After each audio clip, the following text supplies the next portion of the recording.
친절한 시사, 시원한 통찰, 출발 새 아침.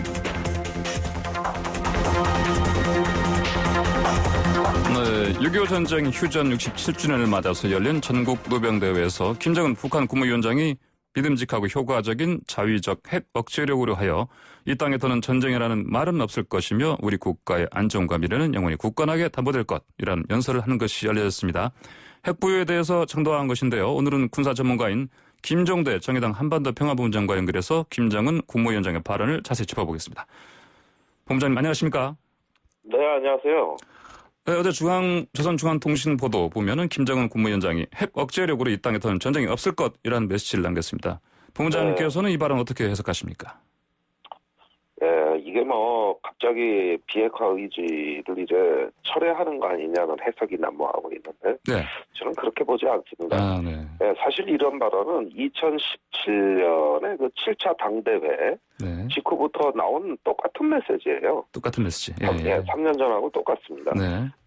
그런데 북한의 비핵화 의지를 우리가 잘 봐야 되는 게, 지금 우리가 핵은 갖고 있으나 미국이 하는 거 봐가면서 비핵화를 할 수 있다. 이런 가변적 비핵화 전략이거든요. 가변적 비핵화 전략이라고요. 네, 그렇지. 완전히 비핵화 자체가 북한의 목표라거나 원칙이라는 건 아니고, 미국이 적대 정책 철회하고 한반도의 안전이 보장되면 그때 가서는 핵을 내려놓을 수도 있는 거 아니냐. 이런 가변적인 비핵화 전략을 지금까지 표방해 왔기 때문에 이 말하고 모순이 안 됩니다.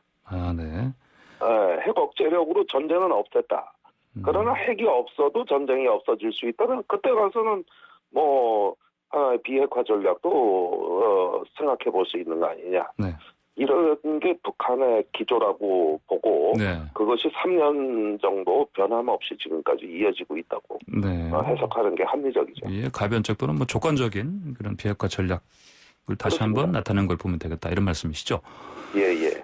우리는 핵 보유국으로 자가 발전의 길을 걸어왔다.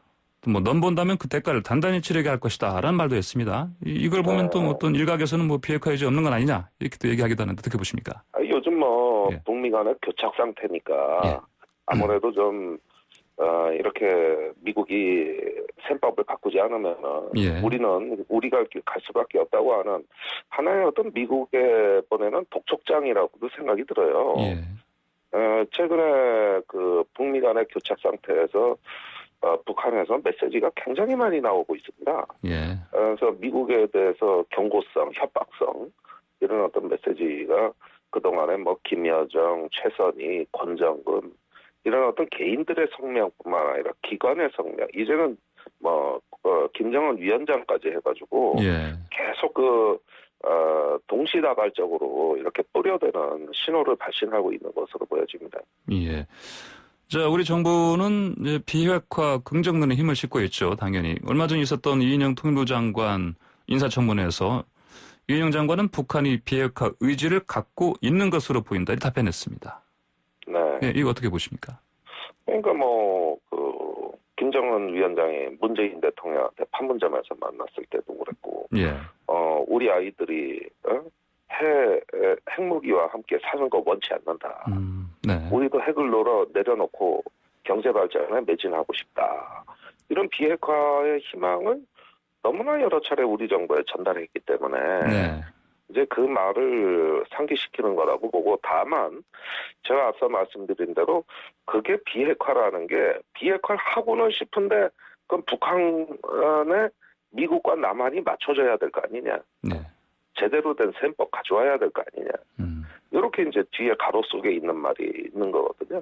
그래서 사실 이게 해석이 이렇게 해석하면 비핵화 의지가 있는 것 같고 저렇게 해석하면 아닌 것 같고 이런 중간에 회색지대에 놓여 있다고 보면 됩니다. 자, 그러면 이런 상황에서 코로나19 팬데믹 상황 이것도 봐야 되는데 이에 관련해서 이제 대북 인도적 지원 추진 이 방향은 좀 어떻게 될 것 같습니까? 그 부분은 이번에 김정은 위원장의 연설에 영향을 받지 않을 거라고 봅니다.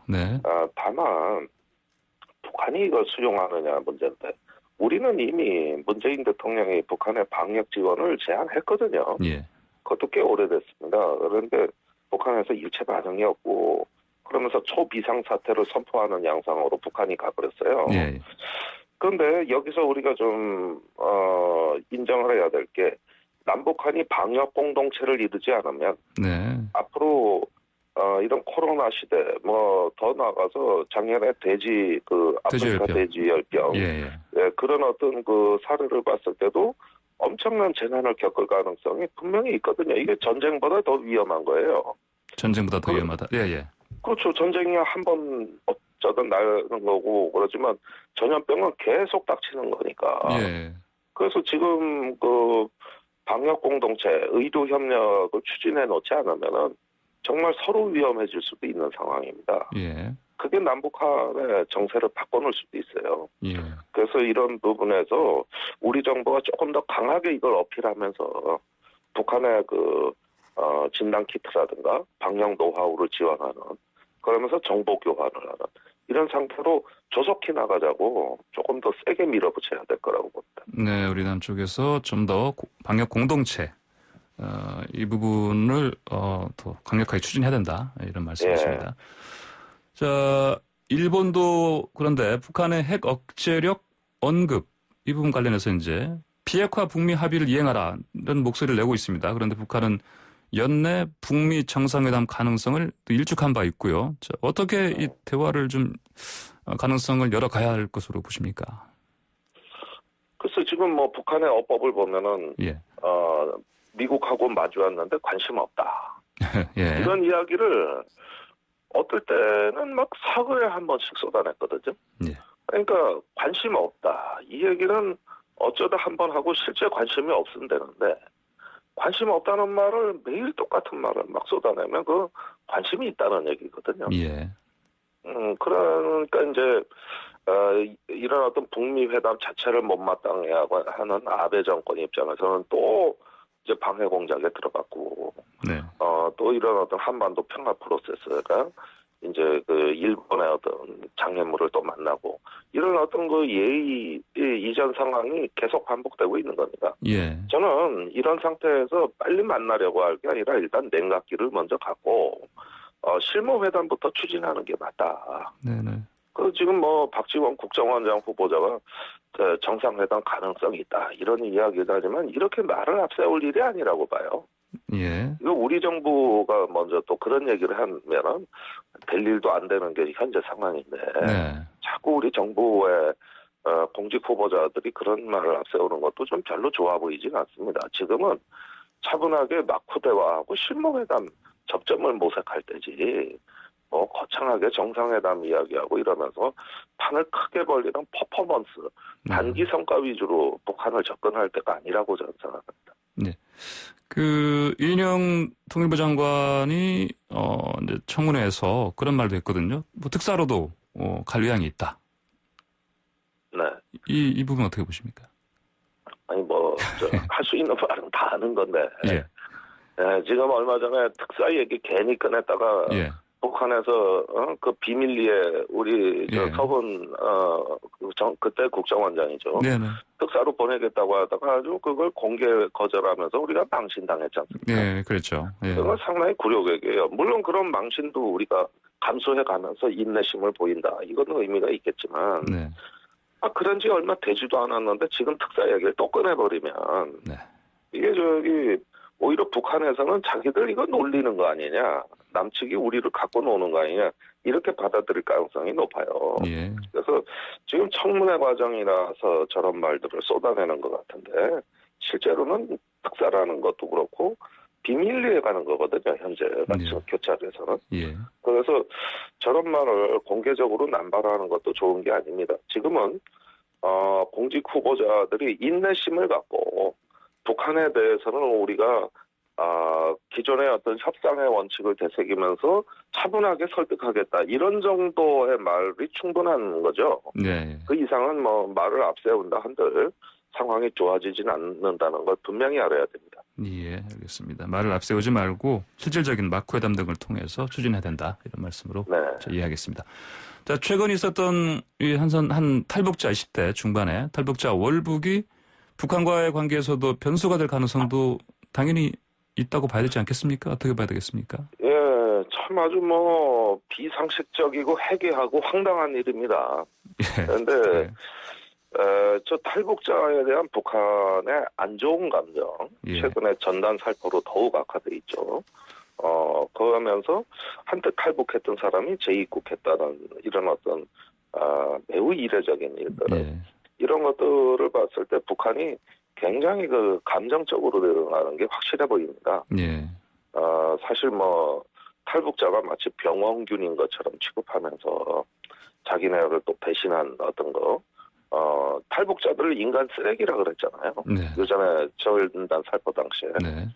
이런 것들을 보면은 북한이 굉장히 감정적으로 대응하는 것 같고, 또 방역에 대한 어떤 후의 부족이 불안감으로 표출이 돼가지고 예. 탈북자가 재입국한 사건에 대해서 지나치게 논란한 양상을 보여주고 있습니다. 네. 이런 모든 걸 보면은 바로 남북한 방역 협력이 얼마나 중요한가가 여기서 드러나는 거예요. 예. 이 방역 공동체로 가지 않으면 이런 사소한 일에도 큰 충격을 받는 말 그대로 어떤 그 폐쇄 국가의 어떤 그 트라우마가 이제는 감당하기 어려운 수준일 거다. 이제라도 협력해야 된다고 봅니다. 네. 자, 그런데 뭐 우리 쪽에서야 뭐 어제 정경도 국방장관이 뭐 무한 책임을 지겠다 이런 얘기했는데, 이제 북쪽에서는 아무래도 또 이제 숙청 이런 바람이 부는 것 아니냐 이런 이제 예상이 나오고 있습니다. 어떻게 보십니까? 아니 이거 뭐 남북한이 다 뚫린 거거든요. 예. 우리는 올라가는 걸 못 잡은 거고, 예. 북한에서 올라오는 걸 못 잡은 거고, 그러다 며칠 지나서 알게 된 거고. 예. 이게 이제 김정은 위원장도 막 군부를 질타하고 있지 않습니까? 네.